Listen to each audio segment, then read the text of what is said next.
Hello everyone and welcome to a Craftin Desert Divas new release highlight, this time featuring the treat bag die. When you first receive your die set, they will all come connected by these small metal tabs in between them. Now you do need to separate these in this set, so you can either use your wire snips to simply snip those little metal tabs in between each one of the dies, or you can bend them back and forth until they release on their own. So I will just continue to separate all of these dies, and once I'm finished, I should be left with 7 individual dies. Now the largest die in the set is the actual treat bag die. This has a nice scalloped top to it. It also has stitching detail on it, and I do want to mention that not all of the lines that are on this actual treat bag die are cutting lines. There are some embossing lines as well, and I'll show you how to assemble this treat bag in just a moment. Now there is also a little scalloped rectangle with stitching detail on it as well. There is a star die cut with stitching detail along the outside of the star, a star tag with stitching detail on the inside of the star. There are also 2 other tags in this set. Both of them do have stitching detail on them. Then there is also a handle die cut which has stitching detail around the outside cutting edge, so the stitching detail does remain on the treat bag die. So moving on to cutting and putting together this treat bag. The first thing you need to do is actually cut 2 of the treat bag die cuts. You need 2 of the die cuts to make 1 treat bag, so I cut an 8.5 by 11 piece of cardstock in half at 5.5 inches. Now I'm using my Big Cake today, so I'm going to use the sandwich for a wafer thin die, which is my multi-purpose platform, both tabs down, a cutting plate, my paper, die with the cutting side facing down, and another cutting plate on top. Now this is a larger die, so I actually run it back and forth a couple times just to make sure that everything gets cut really well. Now I went ahead and did 2 of these at once because the die can handle 2 pieces of paper at one time. So I just went ahead and cut those both at the same time. Now I want to add my handle into that. So I'm going to go ahead and take that handle die, place it right at the top and center that, and then I'm just going to use a piece of painter's tape to hold that in place while I run that through my die cutting machine as well. And again, I have both of my treat bag die cuts here, so I'm cutting through 2 pieces of paper at once, which this can handle. Now at this point you can go ahead and assemble the treat bag if you want to, or you can run this back through with the actual treat bag die again, but this time run it through like you would an embossing folder to really get those nice and deep embossed lines. So I'm going to go ahead and put that die cut right back in to the die itself. Then I'll go ahead and remove that tab 2, so I've just got my tab 1 down. I'll go ahead and place a cutting plate down on top of that tab 1. And then a few pieces of felt. I have about 5 here. You can also use your embossing mat if you have one. I don't have one at this point, so I'm just going to go ahead and use the felt in its place. And that's just a nice trick in case you don't have an embossing mat at home. You can use felt to go ahead and get this done as well. Then I'm just going to place that die and the die cut right back in my machine with the cutting side facing the felt, a cutting plate on top, and then I will run this through my die cutting machine. Now this is a little hard to see in the video, but you can see you get some really nice embossed lines, so that's going to tell you where you need to fold this. Now you can go ahead and just fold on those embossed lines if you want to. I actually like to take my cutting tool that I use as my scoring tool at this point and my bone folder, and I just like to really give those embossed lines a nice deep crease in them. So I like to go ahead and take this extra step. It just makes folding a little bit more easier when I'm trying to twist and turn and put this bag together, but you can skip this step if you want to. I just wanted to leave it in the video in case you're like me and you like things to go together just a little bit simpler. So I am just taking my bone folder and really giving all of those embossed lines a nice deep crease at this point. Now on the side of the treat bag, you also have this little point or little triangle that kind of helps the bag fold up like a paper bag would. So I'm also going to go ahead and put those in. Now if you don't want your treat bag to have that fold up option, you don't have to put these in. You can just leave it as is and kind of leave it more of a square bag. In this case, I'm actually going to go ahead and put them in, but I'll also show you what the treat bag looks like without these score lines in it. And this is another reason why I really love this particular treat bag die. It is so customizable. Now I'm going to go ahead and continue just to put those score lines in. And then actually once I have those all in, I'm going to go ahead and fold these back and forth and kind of really put some pressure on them with my bone folder and make sure that everything has a nice sharp crease. Now on this one that I'm folding in right here, you do need to be a little careful because it does have that stitching detail right next to it. And if you're not careful about where you're folding, that stitching line will fold up on you. So just go ahead and make sure that you go ahead and just fold the right line whenever you're folding that in. Now you have that side fold, and then you also have the folding tab on the side as well. Then you have these two bottom tabs as well. That larger one is the base of the box, and then you have this little tab that holds the sides together.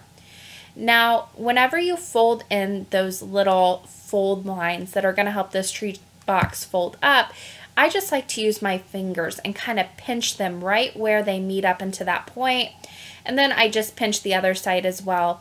And my fingers really do the job here instead of my bone folder in this point because they don't go all the way across the paper.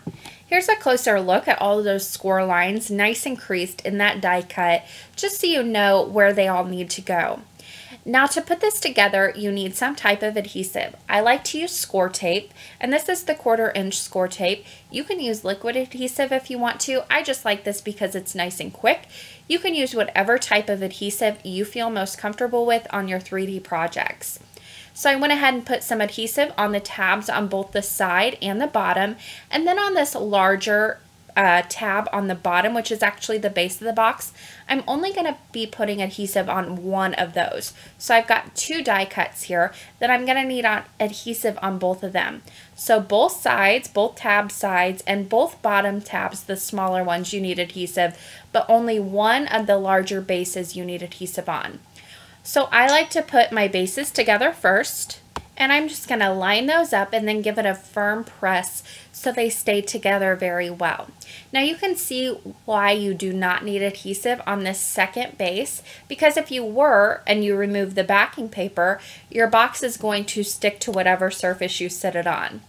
Now I'm going to go ahead and remove the backing paper on this little tab on the bottom here, and then just bring that up to go ahead and fold into the bottom or the base of the treat bag.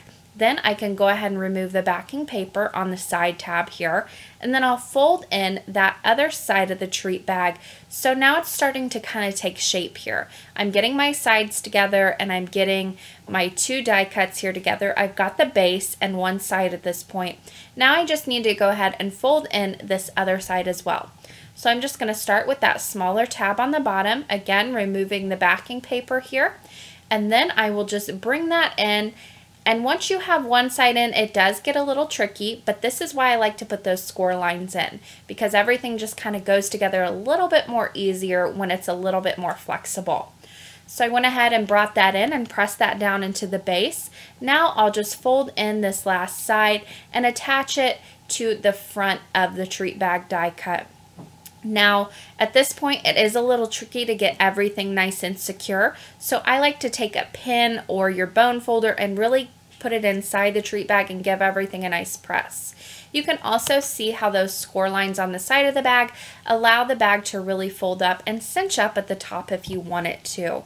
But there the treat bag is all put together, and you can see all the different ways you can really customize this and fit it to whatever project you might need a treat bag for. You can leave out the handles, you can leave out those side little cinches, or you can just do it like I did it here, and now you have the fun part of decorating this however you want to. And here's a nice little visual guide for you just to show you how to put this treat bag together and how easy it really is. Now I want to give you a little bit of a closer look at these dies in this set and their dimensions. The width of this treat bag is 3 inches. Tall, it measures 4 1/8 of an inch. Now the side of this measures 1.5 inches, so you have a really good sized treat bag here. Now deep, again, this is 4 1/8 of an inch deep. And then you have your handle, which is 1.5 inches wide by 1/2 inch tall. And then of course you have that stitching detail on the outside of the handle die cut, so it does remain on the treat bag. Here's a closer look at all of those measurements, and also a closer look at the stitching detail and also the scallop detail. Now of course you see in this photo, this does cut through pattern paper as well, and this die does fit the 6x6 paper pads, which Craftin Desert Divas does carry in their shop, so that is just a little good to know fact. Moving on to the scalloped rectangle.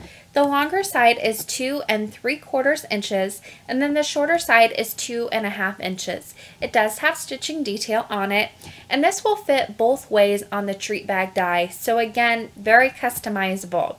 Also, all of the stitching on these dies does match all the stitching on the other Craftin Desert Divas dies, so you can really mix and match with this. Now the larger star in this die set does have stitching detail on the outside of it, which makes for a great see-through element or shaker element.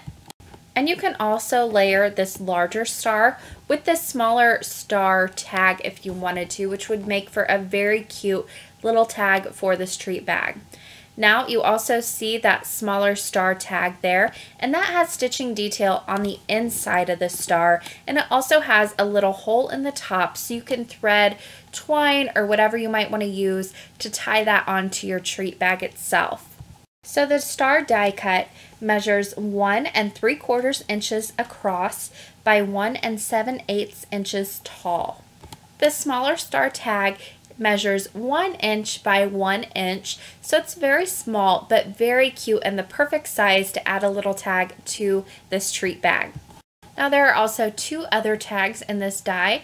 This smaller one is 3/4 inch by 1 1/4 inch tall. Again, this has stitching detail around the outside and a little hole also, so you can thread it onto your treat bag. Now this larger, more rectangular tag measures 3/4 inch by 1 7/8 inch tall. Again, stitching detail on it and the little hole in the top, so you can thread it onto your treat bag. The Craftin Desert Divas design team has been very busy with this new die set. They've created some amazing projects to help get you inspired. Here's a look at a few of the photos.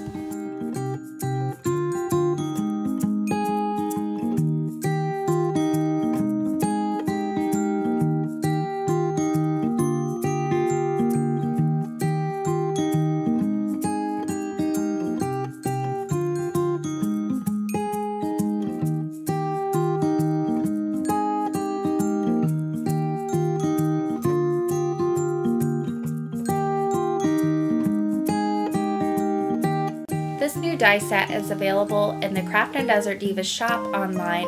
That link will be in the description box below. Thanks for watching!